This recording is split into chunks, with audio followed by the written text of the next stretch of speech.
91 സങ്കീർത്തനം 14 വാക്യത്തിൽ നമ്മൾ ഇങ്ങനെ വായിക്കുന്നു. അത്യുന്നതൻ്റെ സംരക്ഷണം ധ്യാനിച്ചുകൊണ്ട് അവൻ സ്നേഹത്തിൽ എന്നോട് ഒട്ടി നിൽക്കുന്നതിനാൽ ഞാൻ അവനെ രക്ഷിക്കും. അവൻ എൻ്റെ നാമം അറിയുന്നത് കൊണ്ട് ഞാൻ അവനെ സംരക്ഷിക്കും. വചനം ഇങ്ങനെയാണ്: അവൻ സ്നേഹത്തിൽ എന്നോട് ഒട്ടി നിൽക്കുന്നതിനാൽ ഞാൻ അവനെ രക്ഷിക്കും. അവൻ എൻ്റെ നാമം അറിയുന്നത് കൊണ്ട് ഞാൻ അവനെ സംരക്ഷിക്കും.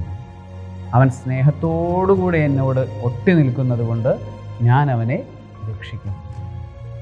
ദൈവത്തോട് സ്നേഹത്തോടുകൂടെ ഒട്ടി നിന്നാൽ രക്ഷ നമുക്ക് ഉറപ്പാണ് എന്ന് വചനം പഠിപ്പിക്കുന്നു. ഒന്നിനെക്കുറിച്ച് നമ്മൾ ഭയപ്പെടാതെ ദൈവാശ്രയത്തിൽ നമുക്ക് മുന്നോട്ട് പോകാൻ സാധിക്കും.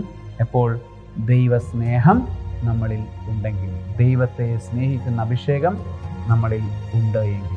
ഇനി വീണ്ടും പറയുകയാണ്: അവനിൻ്റെ നാമം അറിയുന്നത് കൊണ്ട് ഞാൻ അവനെ സംരക്ഷിക്കും. ഒന്ന്, രക്ഷിക്കും; രണ്ടാമത്തത് സംരക്ഷിക്കും. രക്ഷിക്കുക എന്ന് പറഞ്ഞാൽ അതെപ്പോൾ വേണമെങ്കിലും ആവാം. ഒരാൾ വെള്ളത്തിൽ വീണാൽ എപ്പോൾ വേണമെങ്കിലും വന്ന് രക്ഷിക്കാം. അതായത് ദൈവത്തിന് എപ്പോൾ വേണമെങ്കിലും വന്ന് ആളുകളെ രക്ഷിക്കാം.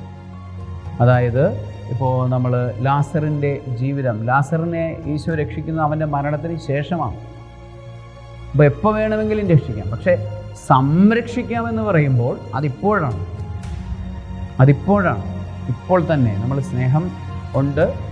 എന്നാൽ അവിടുത്തെ നാമമറിഞ്ഞ് നമ്മൾ ജീവിച്ചാൽ, അവിടുത്തെ വചനമറിഞ്ഞ് നമ്മൾ ജീവിച്ചാൽ, അവിടുന്നിൽ നമ്മൾ ജീവിച്ചാൽ, അവിടുന്ന് നമുക്ക് സംരക്ഷണ കോട്ട തീർക്കും.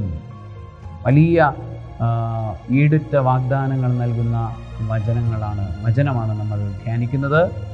അവിടുത്തെ രക്ഷ, അവിടുത്തെ സംരക്ഷണം, ഇത് രണ്ടും അവിടുന്ന് നമുക്ക് നൽകും. സർവശക്തനായ ദൈവം, പിതാവും പുത്രനും പരിശുദ്ധാത്മാവും നിങ്ങളെല്ലാവരെയും അവിടുത്തെ രക്ഷ കൊണ്ടും അവിടുത്തെ സംരക്ഷണം കൊണ്ടും സമൃദ്ധമായി അനുഗ്രഹിക്കുമാറാകട്ടെ.